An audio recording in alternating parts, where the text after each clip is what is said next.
Springbank? Check. Peated? Check. Rioja red wine cask? Check. Let's talk about it.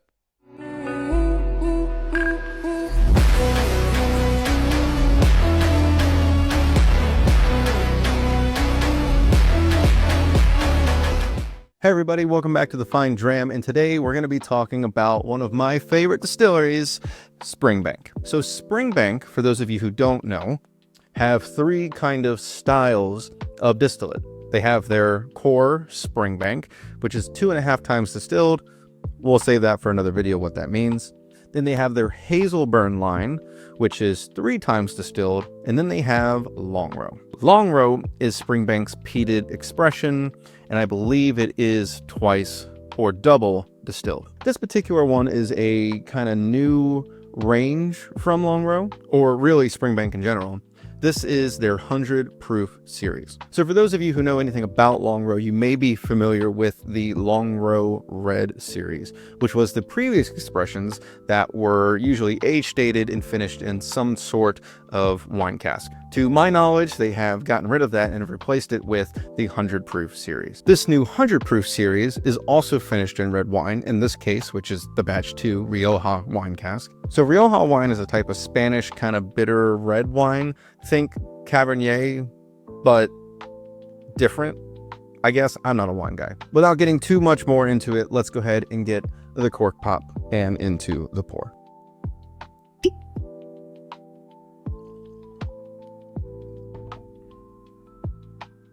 Longrow 100 proof Rioja cask. Let's dive into the nose. Yeah, on the nose, this assaults you with that kind of peat and wine combination. So for any of you who know me, you know that I am a huge peated whiskey fan. Things like Lafroig, Bruichladdich, Lagavulin, anything from Islay, I'm a huge fan of. Peated whiskey is where I first got my start into whiskey. That's the first thing that I fell in love with. The Longrow expressions from Springbank are a little bit harder to come by. I haven't had many of them. Springbank in general is already pretty hard to come by, but I see more Springbank than I do Longrow. Yeah, so you get a lot of that Springbanky kind of funky character, very heavy. And then the peat is also, again, pretty heavy. To my knowledge, and again, I could be wrong, please feel free to correct me down in the comments, but I believe Longrow is peated to about 45 to 50 ppm, which is phenol parts per million. Again, please feel free to leave a comment down below if that is incorrect. I do apologize. On the nose, you get that red wine character. Now, what do I mean by that? Think kind of astringent red berries, kind of dry red grape skin. It's an interesting combination with the peat. I don't know how I feel about it. I don't know if I like it. Typically, when I do peated whiskey, finish in something, I do love peat and sherry. I think that's a really good combination. But again, sherry is just a different kind of wine. It's usually more sweeter, more oily and viscous, and it is fortified. The Rioja cask adds this kind of dry element to it on the nose. And I don't know if that makes sense, but it is there. And I think it actually does play pretty well together, but let's get into the palate and see how it translates. Cheers. Yeah, on the palate, it definitely translates. What's the 57.1? So 100 proof is the old British standard proof. I believe so. So yeah, 57.1. It is, it tastes every proof point of that. It's heavy, it's aggressive, it's in your face. This is a kind of, this leans on the younger side to me. The peat is very prevalent, and it's a little bit aggressive. Again, this is not a, I think where the struggle so far to me is in the kind of balance of everything. Kind of similar to that Madeira that we talked about. It feels like the red wine and the Longrow character are kind of like fighting for who wants to take control. But let's get into another sip. As I get more accustomed to the profile of this, let it sit on the palate a little bit, it does start to kind of mellow out. So maybe it was just the first sip, which is fair. I will say there's a lot of, along with the peat and Springbank funk and the kind of dry red grape elements of the Rioja cask, there's a lot of undertones of dark chocolate. Like I'm talking, 75% dark chocolate here. It's very bitter sweet, both from the wine, the dark chocolate. Yeah, there is a good bit going on. I don't know if it's all balanced, if that makes sense. There's a little bit of an orange note on this, and I've only just now started to get that. That's interesting to me. Spice, man, I don't know what it is. There are things going on in this whiskey. I'm having a little bit of a hard time kind of picking that out. The sweetness that is there is kind of that typical peaty, fudgy note. You'll get that in things like Octomore, where I actually find Octomore to be a very fudgy, sweet whiskey, which is crazy considering how heavily the whiskey is peated, but I don't know, to each their own.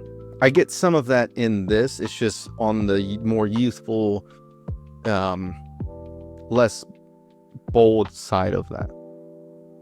So let's talk about this whiskey a little bit more. So again, like I've already mentioned, Springbank is hard to come by. And specifically in this case, so is Longrow. This costs me, so I paid retail for this. I paid about £65 for this whiskey, which translates, for those watching in the US, I believe to around that high $70, $80 mark. That is the most I would pay for this whiskey. Like retail, that's what I'm paying. Anything more than that, and I just think there are better things out there for the money. For me, I think I'd just rather drink Springbank 10, which isn't really saying much because that's also hard to find. But between the two, I would choose the Springbank. Even with the standard Longrow, the only thing the standard Longrow suffers from is that I do wish it was a higher proof. But I kind of like the character of that more. And I could just be biased to bourbon casks. Maybe I'm not a huge red wine cask guy, so grain of salt there. What I would like to see is Longrow 100 proof series, but with a bourbon cask matured style. I do think the standard or the old Longrow reds were a little bit better put together. Also more expensive, so there is that. Where would I put this on the tier list? This kind of hurts me a little bit, and I've been going back and forth because it's Springbank. I love Springbank. So does everybody in the world, which is why I can't ever find it. Well, I can. It's hard to come by. I'm gonna have to put this in C tier. I think it's good whiskey. I do think it's well made, obviously, but it's just not hitting where I want it to hit. So Springbank also did release a standard 5-year age-dated Springbank 100 proof.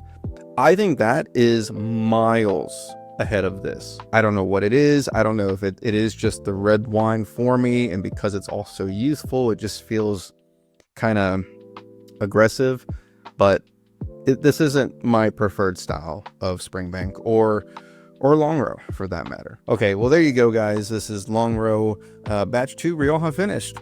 Little bit of a bummer for me, I gotta say. I'm sorry. For those of you who like this whiskey, more power to you, but I don't know. I'm hoping they come out with a bourbon cask.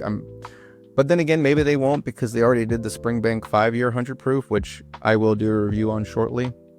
But man, yeah, I don't know. I don't know where to go with this now. So, as always, thank you all for watching. Have you had this? What do you think about it? What's your favorite expression from Springbank? Is it Glengyle? That's a whole nother conversation. Anyway, everybody, cheers, and I'll see you in the next video.